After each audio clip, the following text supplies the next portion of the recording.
Buenas noches, queridos compatriotas. Tengo el grato honor de compartir el Facebook Live de la noche de hoy con dilectos amigos y patriotas que han demostrado a lo largo de su trayectoria esa preocupación por todo lo que ocurre y la realidad nacional, como hoy por hoy con esta pandemia se ha visto totalmente alterada. Nuestro destino está en manos de un virus y sobre todo de todos nosotros, en tanto en cuanto la responsabilidad sea compartida tanto entre autoridades y ciudadanía. Byron Albuja, buenas noches, analista político, y mi coronel Armando Benítez, quien ha estado al frente de algunas crisis, por así decirlo, y que, dada la trayectoria de mis invitados de hoy, creo que va a ser un conversatorio de lo más sencillo, pero a la vez de lo más interesante para que todos quienes nos están viendo, al momento tenemos ya 58 conectados, creo que la hora y los invitados da para que la ciudad quisiera más que realizarle, quisiera ver cómo usted desde el día 1 hasta el día 8 la cuarentena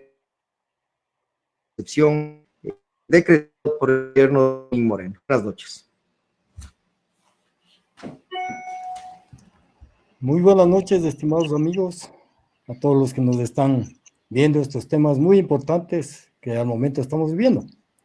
Bueno, sabemos que esta gran amenaza que está atacando a todos los ciudadanos del mundo, desde la Patagonia hasta el Polo Norte, no se contiene. Pero nos vamos a sentar a hacer un análisis de nuestro país, principalmente porque estamos afectados y las medidas que a veces se toman son tardías. No analizan bien las amenazas que al momento están en el aire y posterior a eso se han ido tomando retardadamente acciones que han ido perjudicando justamente el accionar dentro de un contexto en el país. Esta amenaza es una amenaza que se la toma de las no tradicionales de cuando se hizo el análisis en México 2003 y se dijo que había las amenazas convencionales que eran los ejércitos, las guerras convencionales y las amenazas no convencionales, narcotráfico, tráfico de drogas y las pandemias. Hoy tenemos esta pandemia que está atacando a la seguridad nacional. En nuestro país, lamentablemente, no hay un organismo que dicte las políticas y tenga el asesoramiento debido para el presidente de la República. En este aspecto, recordemos que había el famoso COSENA, Consejo de Seguridad Nacional. Hoy, en la Ley de Seguridad Pública, tenemos el Consejo de Seguridad Pública y del Estado, COSETE, que dice que se reunirá de manera temporal y en caso de graves consecuencias. O sea, no es un organismo permanente. O sea, el presidente nunca tiene el asesoramiento debido en lo que es la seguridad nacional. Porque en estos organismos están conformados por los mejores ciudadanos del país, militares, policías, economistas, en la que analizan justamente estos temas y están permanentemente viendo todo lo que afecta a la seguridad nacional. ¿Qué pasó? Entonces, al no haber este organismo, estamos a la espera de lo que digan el ente sectorial de la seguridad, que en este caso encabeza mi general Jarrín, con el Ministerio de Defensa. Pero, o sea, actúan tardíamente, porque justamente no hay la conexión debida entre los organismos. Ese es mi punto de vista para iniciar, Edwin. Justamente en ese sentido, ya que no existe un ente para que asesore permanentemente, ¿Cuál es la salida a este momento legal? ¿Cuál es la salida jurídica al accionar de nuestras Fuerzas Armadas, una vez que hemos visto que en menos de 24 horas están en el ojo del huracán debido a ciertos videos que vinieron con cierta originalidad desde México, Perú, Colombia, y ahora en nuestro país se han vuelto virales con justamente videos hechos por nuestros soldados y nuestros policías? ¿Cuál es la salida hoy por hoy en este sentido, mi coronel? Bueno, una salida realmente yo no le veo, porque las Fuerzas Armadas deben desarrollarse en el aspecto legal. Y la Ley de Seguridad Pública y la Constitución no amparan el accionar de la fuerza pública. Recordemos lo que pasó con Guacho hace año y medio, 2 años, y pusieron a los asambleístas a trabajar en las reformas de la Ley de Seguridad Pública. Pero ahí ha quedado dormitado todas estas nuevas reformas a la ley que debía hacerse. En este caso, cuando el soldado, los militares, salen justamente a ejercer el decreto del estado de excepción, corren el peligro del empleo gradual de la fuerza que sea observado por los famosos derechos humanos. Una vez que pase esto, todos esos videos que al momento están en las redes sociales, me imagino que los derechos humanos tomarán y seguirán los juicios respectivos a nuestra institución. Es por eso que si estamos hoy justamente en estos casos excepcionales, pienso que uno de los trabajos principales de la Asamblea sería reformar la ley, tanto principalmente la Ley de Seguridad Pública, para que Fuerzas Armadas y la Policía Nacional puedan desarrollar sus acciones legales, porque de lo contrario van a tener miedo, como vimos el pasado octubre, en septiembre, cuando hubo las manifestaciones y que un soldado no podía hacer nada, porque saben ellos que la ley lamentablemente no ampara el accionar de Fuerzas Armadas. Sabemos que hoy el público, la población en general dice, sí, está bien, son aplaudidos, pero posteriormente, ¿qué va a pasar? Que estos videos se van a ir en contra de las personas que justamente están dando estas disposiciones, y todo va a acarrear problemas desde a los comandantes, porque solamente hay que ver en qué jurisdicción pasó el problema, e inmediatamente habrán los famosos derechos humanos que iniciarán su accionar en contra de los comandantes. Ese sería uno de los pedidos, que la Asamblea inmediatamente reforme para que pueda actuar las Fuerzas Armadas dentro del amparo legal. Byron, ¿cómo tú aprecias desde el balcón privado, del balcón de las entidades privadas de nuestra sociedad civil, lo que ha sucedido con nuestros soldados? Esto te pregunto porque, como manifiesta el señor coronel Benítez, más que una reforma legal, creo que la solución está, consabido es de que nuestras Fuerzas Armadas son disciplinadas, nuestras Fuerzas Armadas son obedientes, y si me permites adelantar algo, yo creo que es más bien un tema de horas, un tema de unos 2, 3 días, que esto se va a solucionar. Buenas noches, mi coronel, buenas noches, Edwin, buenas noches a todas las personas que nos siguen. En 160 efecto, conectados, vamos, tenemos esa audiencia, así que excelente. muchas gracias por este espacio, Byron y mi coronel, muy amables. Cómo no.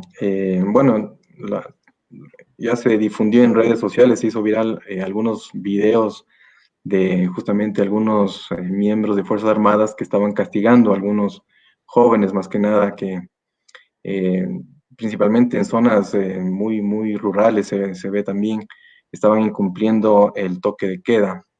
Pero al mismo tiempo también se viralizaron otros videos donde se ve a la población civil atacando de manera brutal a miembros de policía y Fuerzas Armadas. Yo pienso que el caso de Fuerzas Armadas es realmente la excepción, porque nuestros soldados, y igual la Policía Nacional, pues es gente de honor, es gente del pueblo. Ya hemos visto que jamás van a levantar sus armas contra el pueblo, si no es en casos realmente ya de excepcionales y de vida o muerte.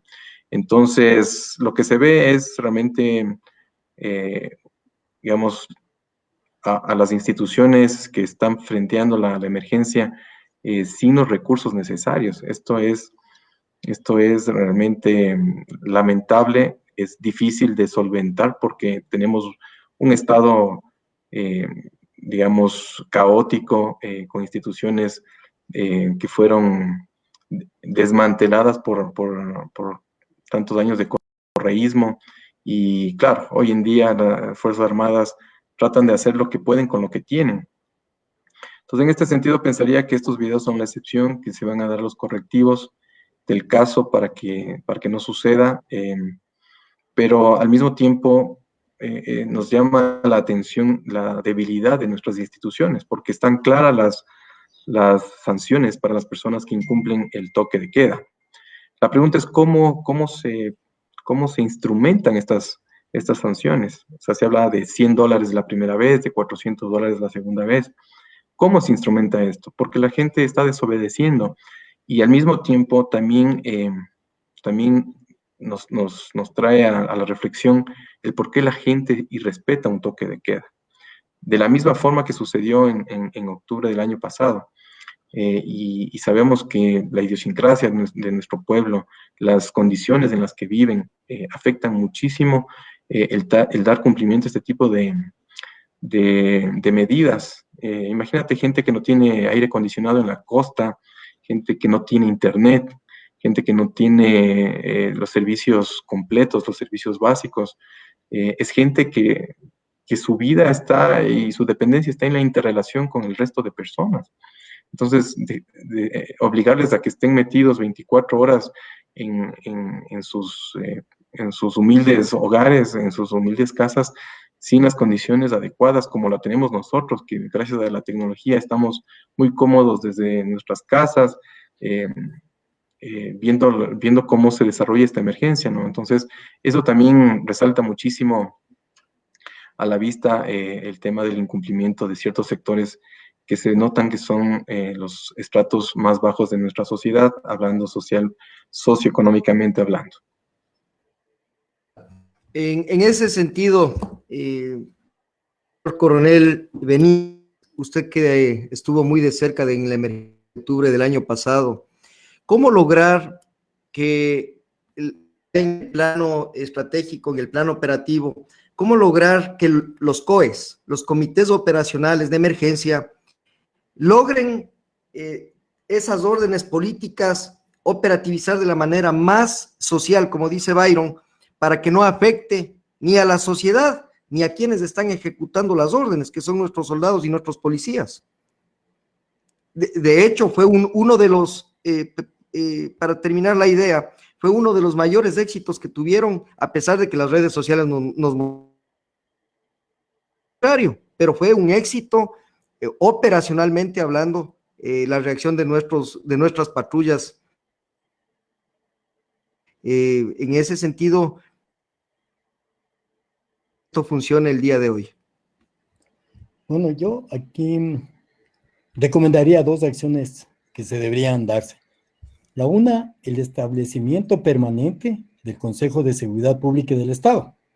Porque si vemos eso en la Ley de Seguridad Pública... Pero eso sería a largo plazo, mediano plazo. Porque no, porque yo pienso que eso debe ser inmediato. Ahí deben cambiar la palabra temporal por la palabra permanente.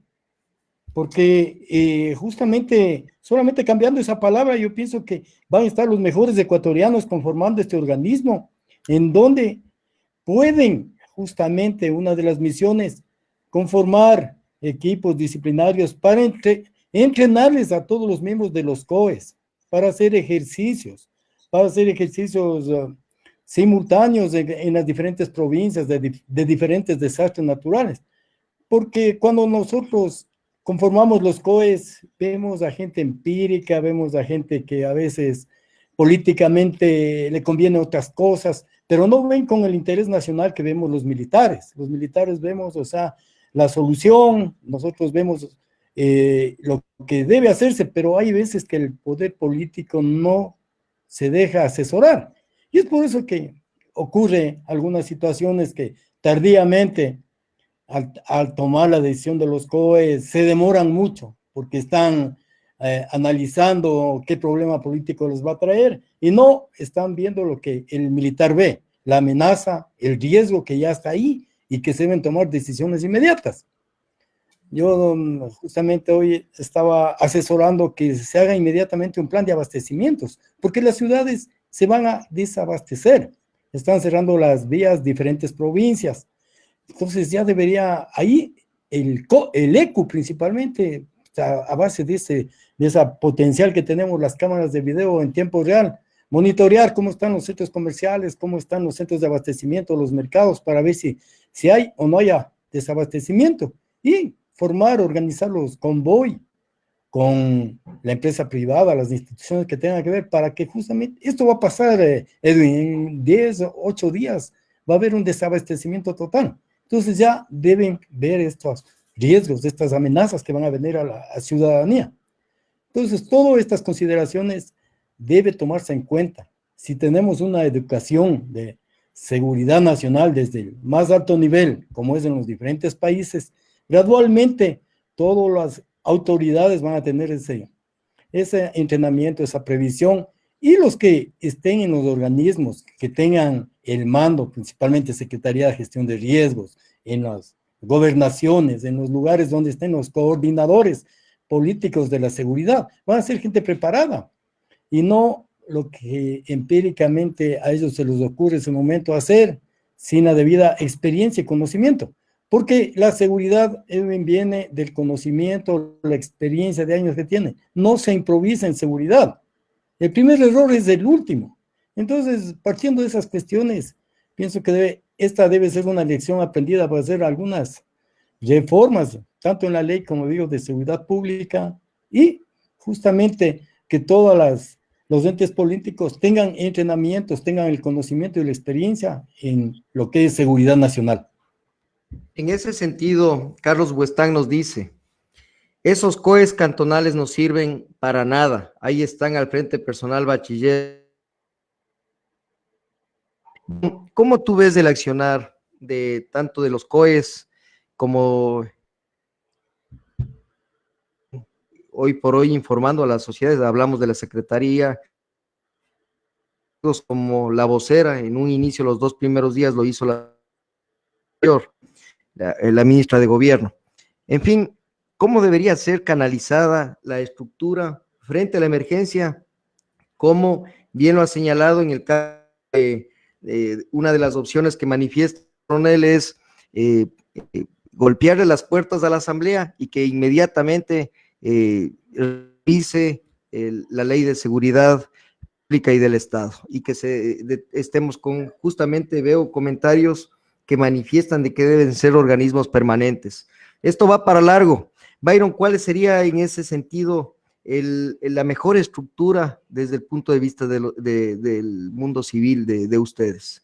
¿De quién? De nosotros. Todavía hablo como militar en servicio activo.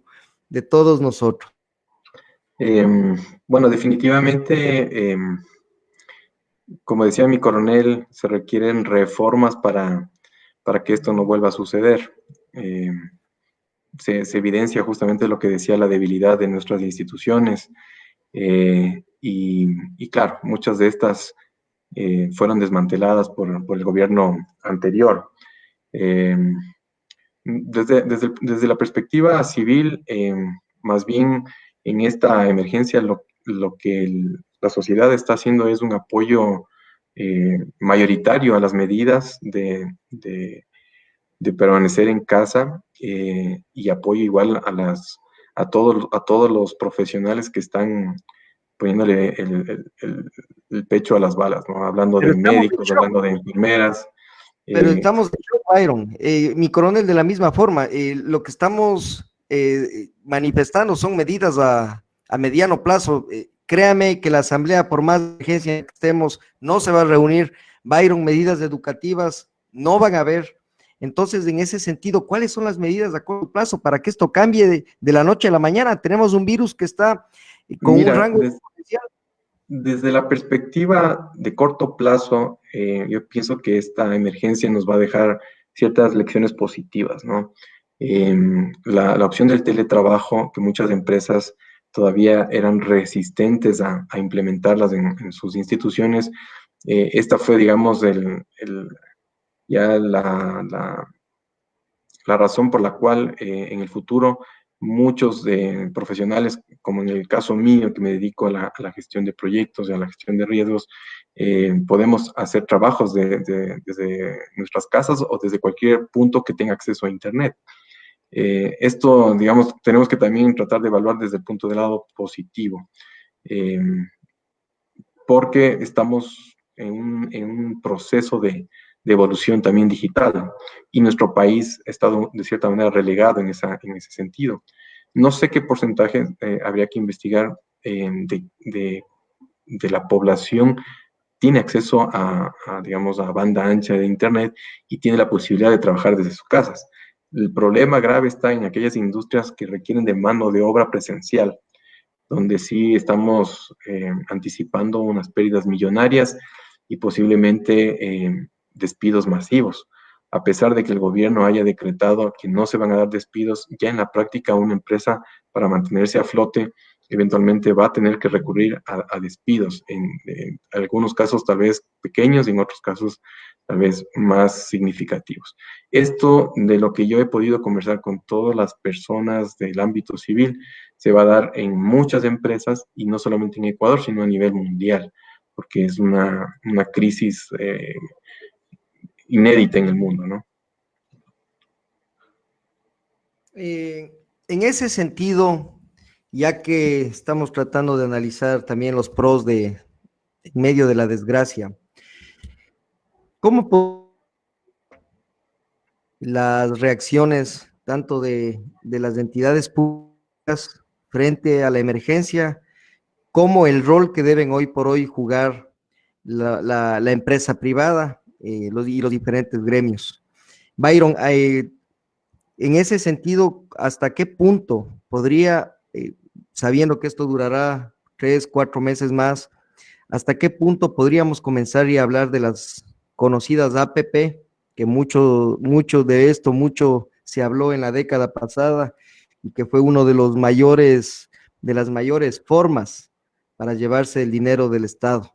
¿Cómo poder manejar en ese sentido para que los ecuatorianos resulten, sea desde el punto de vista como Estado, sea como el punto de vista del capital que genera la empresa privada, que existe un punto intermedio en donde realmente las decisiones beneficien a la mayoría?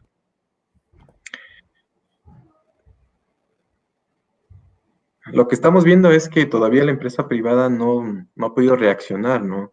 Eh, Conocemos que nuestros mejores empresarios son igual muy solidarios en estas situaciones. Sin embargo, eh, yo creo que al ser una crisis inédita, de cierta manera las empresas están a la expectativa de qué es lo que está haciendo el gobierno en primera instancia para tratar de poner algo de orden, porque incluso ya han estado circulando ciertos aplicativos para recolección de fondos y, y que han sido en algunos casos motivo de fraude. Es decir, algunos ya se están aprovechando de esta situación para recaudar fondos a través de medios digitales, a través de pagos con tarjetas de crédito, y es algo que realmente no se debería permitir.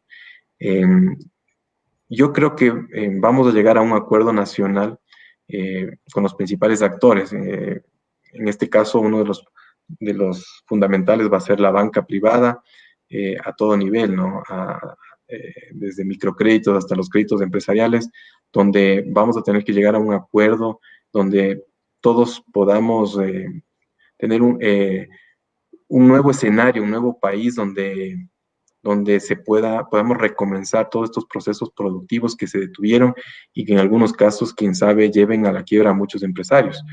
Yo pienso que todavía no se ve una reacción importante del sector privado Sin embargo, si esto se extiende, como tú dices, varios meses, definitivamente algo tiene que venir desde los frentes empresariales y de producción, porque el país no puede detenerse. Sería una debacle completa si es que esto se llegara a extender 3 meses, como tú lo dices, ¿no?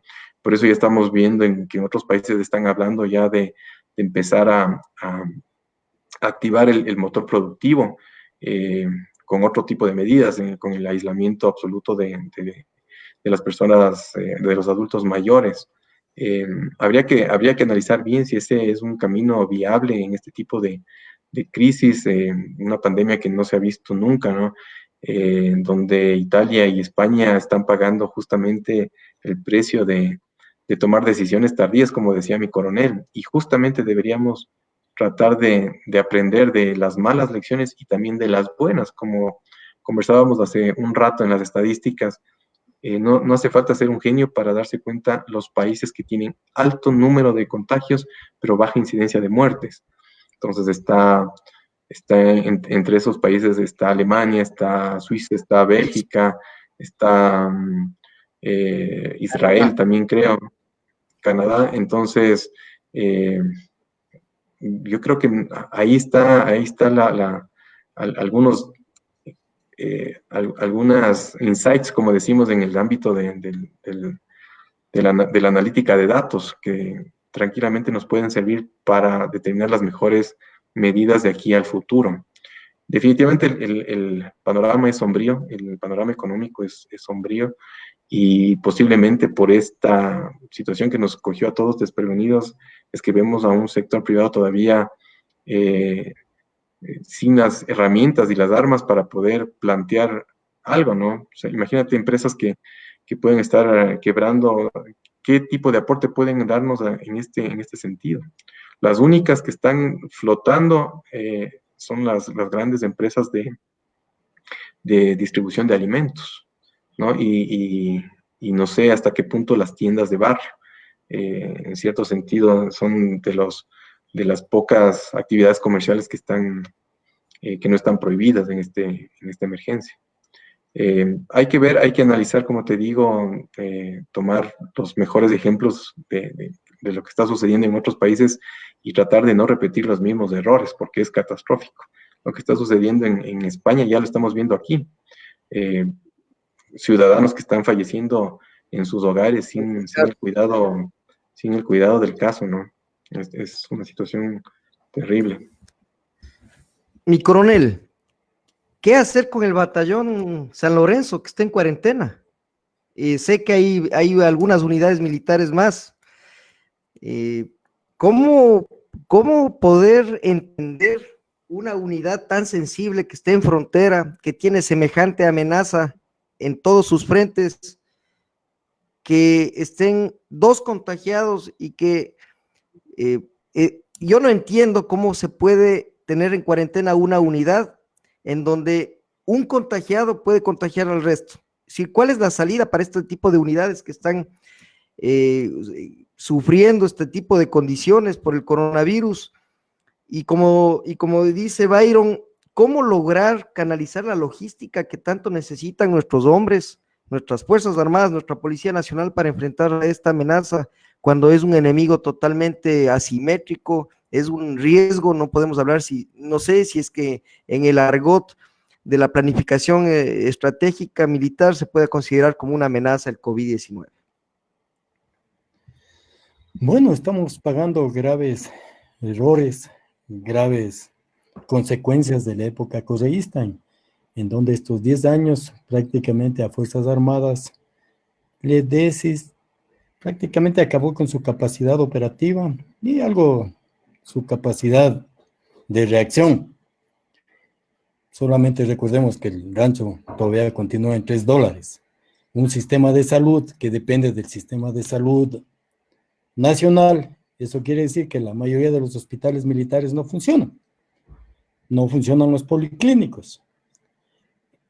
Eso influye bastante en la moral de la tropa, porque sabe que no tiene la confianza, no tiene justamente esa solidez como para salir a patrullar y decir, si me pasa algo, inmediatamente voy a hacer visitado por doctores o voy a ser evacuado a un hospital militar de categoría, pero lamentablemente en estos 10 años acabaron con el sistema de salud militar y es preocupante porque usted sabe que para que un soldado vaya yo tengo que darle todas las garantías, debe estar con esa moral muy en alta, pero sabiendo que tiene justamente la capacidad logística de reacción para que ellos puedan desarrollarse normalmente en las operaciones, en estas atípicas operaciones que es control de la población, que justamente se debe actuar con bastante tino, tacto, y a la vez si ellos no están con equipo especial y están justamente donde está la pandemia, deben estar con temor también los soldados. Si no tengo buen sistema de salud, si no tengo buenos abastecimientos, si no tengo una buena logística y voy a las calles a hacerlo, o sea, yo sé que el ñeque, el soldado ecuatoriano es alto, lo demostramos en la guerra del 95, somos considerados los israelitas, tantas cuestiones, pero también debo darle toda la seguridad para que el soldado se desarrolle con toda su capacidad, con todo su ñeque en pos de nuestra población civil para que se sientan protegidos. Vemos que también a nuestra parte de la población les falta educación principalmente en esta cultura que yo les digo de seguridad. Aquí le mando un tic, por ejemplo, la ESPE. En la ESPE se les da como materia en la malla curricular, se les da realidad nacional.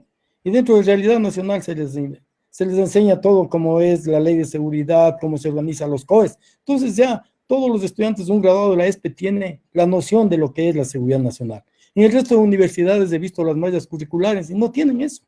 Mire, eso se puede hacer, este cambio de esta lección aprendida, que justamente se tome más en serio y que se implemente algo que va a servir para salvar vidas, algo que todos los ciudadanos jóvenes van a estar en capacidad de apoyar a nuestro país y que sean conscientes, porque esto sí va a lograr una conciencia.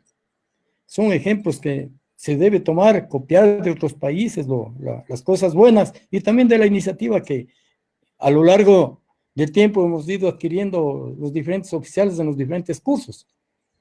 Por eso es que yo le veo muy negro el panorama nuestro, principalmente por la falta de recursos y porque el país también está en una etapa de crisis económica que realmente eso es lo que también nos tiene en el agujero negro y con pocas posibilidades de contrarrestar esta epidemia, Edwin. Amigos, son las 21:46, hora ecuatoriana. Sé que nos están viendo desde los Estados Unidos, España, Italia, nuestros compatriotas a 6, 7 horas de diferencia. Les agradecemos por estar conectados. Vamos a tratar de completar el tiempo que se planificó. Byron, ¿qué hacer frente a la corrupción cuando están siendo jalados las orejas todos los activistas que hablan en este momento del mal manejo de los hospitales? Y en eso quisiera agregar a lo que ha señalado el señor coronel Benítez, un ISPA totalmente desinstitucionalizado, un ISPOL con los recursos en entredicho, un BIES y un IES totalmente desfinanciados. ¿Qué mensaje tú les puedes dar a todos los activistas sociales que están en el ojo del huracán y que hoy por hoy lo que me incluyo, lo que nos toca hacer es un trabajo de patriotas desde nuestros hogares, porque el que levanta la voz ahora o es antipatriota o no está colaborando con el gobierno?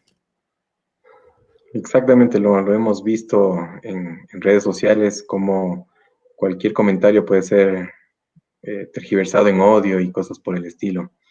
Es compleja la situación, lo vimos durante la emergencia del terremoto en Manabí, donde hubo los aprovechados de siempre, y acá seguramente va a ser el caldo de cultivo para nuevos populistas, para nuevos casos de corrupción. Definitivamente hay que tratar de reorganizar cómo se trabaja en este tipo de emergencias, cómo se canalizan los recursos, a qué organismos se puede, cómo calificamos a los organismos que puedan recibir estos recursos para que sean efectivos y que estén exceptos de la corrupción. Yo te he visto en tu lucha hacer miles de denuncias sobre corrupción y vemos que el país no cambia. Vemos que necesitamos es una reforma tan profunda. No sé si poner el destino del país en la gente mayor, en nuestros padres, o quién sabe, en los más jóvenes. Posiblemente tengan hasta mejores criterios que todos estos políticos que han secuestrado el país. Eh, daría mucha pena que se repita lo de Manabí y que los recursos que se puedan conseguir gracias al sacrificio de todos nosotros otra vez sean mal utilizados y sean desviados, que es lo más terrible, ¿no? Hay gente tan indolente que ni siquiera considera el dolor de los más desposeídos y prefiere un bien propio, ¿no? Entonces, definitivamente necesitamos una, una reorganización profunda de las instituciones del Estado y de cómo podemos enfrentar esta y posibles futuras crisis. Se nos avecina una crisis económica inmensa, ¿no? Vamos a ver cómo el gobierno lo va a manejar. Seguramente nos van a clavar más impuestos. Estaríamos gustosos de aportarlo siempre y cuando sepamos que estos recursos van a ser bien utilizados. Correcto. Mi coronel, quisiera que en ese sentido nos guíe un poco qué es lo que realmente necesitan las Fuerzas Armadas de este momento para luchar contra la pandemia. ¿Cuál es la mejor arma, aparte de la jurídica, que podría ayudar a nuestros valientes soldados, a nuestros valientes policías en las calles? Bueno, principalmente darle la seguridad de que está funcionando el aspecto de salud, el aspecto sanitario en todos los cuarteles. Dos, proporcionarles un buen rancho, una buena comida. Recordemos que siguen $3 del rancho. Darles la seguridad de que van a tener todo, ¿no? Porque ellos en este momento están concentrados las 24 horas, duermen donde les coja el día, pueda que sea un parque, una plaza. Entonces yo debo preocuparme por esa tropa, que por lo menos tengan su sleeping, tengan su aspecto logístico bien íntegro, y que el comandante les dé todo el respaldo total, que justamente se aproveche estos estados de excepción para que la población, o sea, pida las reformas al aspecto legal para que este ejército, estas fuerzas armadas de los ecuatorianos, proteja a sus ciudadanos, estén ahí siempre y se convierta en este momento en el único haz que toda la población espera, que hagan cumplir la ley a varios indisciplinados que en este momento no están cumpliendo y que tienen en su mente que a mí no me va a pasar nada, que tal vez soy Superman o no sé qué idea tengan. Y para eso está justamente nuestra institución, las Fuerzas Armadas, para hacer cumplir todo esto, para que el resto de ecuatorianos que sí están cumpliendo la ley, o sea, se sientan seguros. No puede ser que bastante gente, tal vez por su falta de cultura, lo consideren esto de una manera deportiva, le digo a veces, y vaya y siga los contagios y esto se vuelva incontrolable. Esperamos apelar a la conciencia. Justamente aquí deben entrar toda la sociedad ecuatoriana, los medios de comunicación, las autoridades y todo el que pueda contribuir con su granito de arena en pos de un Ecuador mejor, en pos de despertar esa conciencia y de ser más solidarios con todos. Eso es, señor capitán Edwin Ortega, mi apreciación.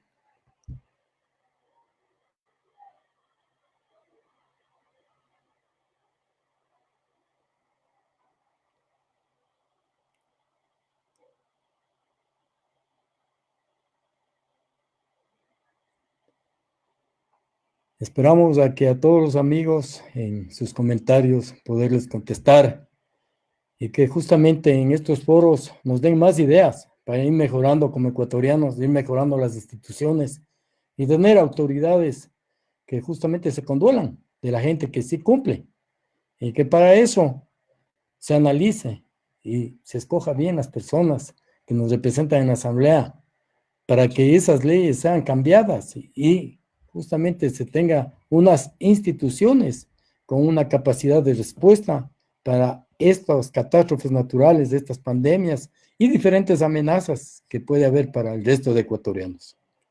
Gracias, amigos. Buenas noches. Bueno, mil disculpas, habíamos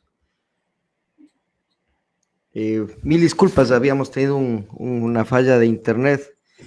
En ese sentido, quisiera que retomemos la conversación. Faltan pocos minutos para terminar nuestra hora. Y finalmente quisiera pedirle primeramente a Byron ¿cuál es el mensaje a toda esa sociedad que no ha sido educada o que no hemos sido capacitados para enfrentar esta pandemia? En ese sentido, Byron, ¿cómo podemos pedirles a los gobiernos seccionales, a los diferentes GATS, para que nos ayuden en esta cruzada a nuestras Fuerzas Armadas y Policía Nacional en mantener el orden y el control de esta pandemia? Creo que podríamos tratar de mejorar la estrategia de comunicación. No es lo mismo comunicar este tipo de medidas a gente que vive en el ámbito urbano que en el ámbito rural, por ejemplo. No es lo mismo, igual en una misma ciudad, no es lo mismo pedirle a la gente de San Borondón, de La Puntilla, que se quede en su casa, a pesar de que también desobedecieron, que pedirle a la gente que está en los suburbios. Entonces yo creo que está faltando mucho una estrategia de comunicación efectiva y que sea pensada justamente para todos los tipos de ambientes y de escenarios y tipos de estratos socioeconómicos que tenemos en el país, considerando gente de la costa con su realidad climática, gente de la sierra con su realidad climática y el resto de regiones del país de igual forma. Eso y hacer un llamado a la disciplina, como decía mi coronel, y el tratar de evitarnos este sufrimiento, ¿no? Imagínate que por tu indisciplina tú le contagies a tus padres, a tus abuelos y se vean comprometidos su salud y su vida. Entonces, creo que está faltando ahí una estrategia y el gobierno en ese sentido sí tiene todos los medios para poder difundir de mejor manera la forma en que debemos comportarnos los ciudadanos y todos como país, poniendo el grano de arena y esperando con fe en nuestros hogares a que esta curva de contagios definitivamente empiece a caer. Gracias, Byron. Mi coronel, su mensaje a los activistas de derechos humanos y a todos quienes están en este momento, creo yo, no tienen muy claro el trabajo que están haciendo las Fuerzas Armadas y la Policía Nacional en las calles, que con o sin razón están ya exacerbando, calentando las redes sociales. Vemos que el presidente del Colegio de Abogados de Pichincha, juristas como el decano de la Facultad de Derecho de la Universidad de San Francisco y gente notable, gente que es conocida por trabajar y hacer activismo en el ámbito del derecho, está ya apuntando esos dardos al centro de gravedad de nuestras Fuerzas Armadas, su moral. ¿Qué les diría usted tanto a estos activistas como a los abogados pro derechos humanos y a nuestros soldados? Su mensaje final, por favor. Bueno, recalcando dos cosas.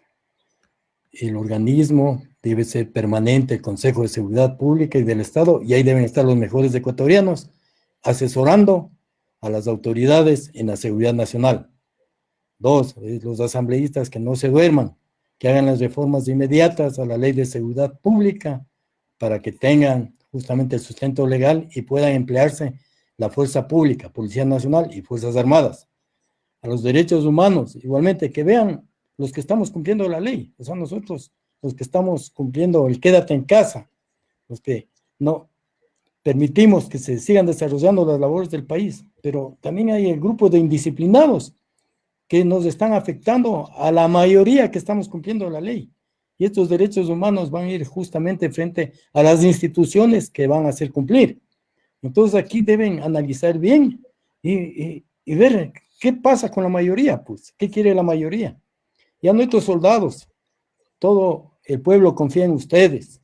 sabemos que su moral es alta, sabemos que a pesar de las vicisitudes, de la falta de logística y todo eso, pero el soldado ecuatoriano siempre ha sido considerado uno de los mejores soldados del mundo. Y hoy el pueblo les necesita, hoy el pueblo quiere la seguridad, quiere tener la debida seguridad en las ciudades, en las provincias, que existe el abastecimiento y que los ciudadanos cumplan la ley, hacer cumplir la ley. Y gracias por esta oportunidad, Edwin. Es muy bueno estos foros para ilustrar a nuestros ciudadanos sobre la seguridad nacional. Bueno, hemos cumplido como buenos soldados la hora conectados, hemos sido puntuales. Siempre hay espacios, especialmente desde este balcón de patriotas, donde nuestro único anhelo es poderle servir de mejor manera a la sociedad. Si es que no estuviéramos en esta pandemia, si no estuviéramos sufriendo estas calamidades, tengan ustedes ecuatorianos la plena seguridad que estuviéramos trabajando de la mejor manera para ustedes en cada una de nuestras áreas. Les agradezco a todos quienes confían en este espacio. No nos confundan con periodistas, para nada, cada uno tiene su rol en la sociedad, cada uno tiene su profesión. Lo único que trato es de llevar el mensaje de ecuatorianos de a pie, ecuatorianos que han hecho una labor a lo largo de su vida, como en el caso de nuestros dilectos panelistas, prestigiosos ciudadanos que más que un bagaje profesional o académico, tienen un bagaje moral. Y de eso, en nuestro espacio, en nuestro balcón de ideas, de alternativas, de proyectos, de propuestas, nunca faltarán todos aquellos que quieran sumar, pero que por sobre todas las cosas tengan el requisito básico en la sociedad, que es ser honestos y amar profundamente a la patria. Muchas gracias, Byron Albuja, muchas gracias, mi coronel Armando Benítez, y no se olviden, vamos a tratar de hacer estos espacios de la manera más seguida posible para que aquí en Dialogando con el Capi ustedes tengan la información sucinta, la información en pastillas, para que podamos nosotros respaldar de una manera abierta, sincera, valiente y honesta a quienes están llevando en su peso la responsabilidad de enfrentar a esta pandemia. Buenas noches, nos vemos pronto. Gracias, señores.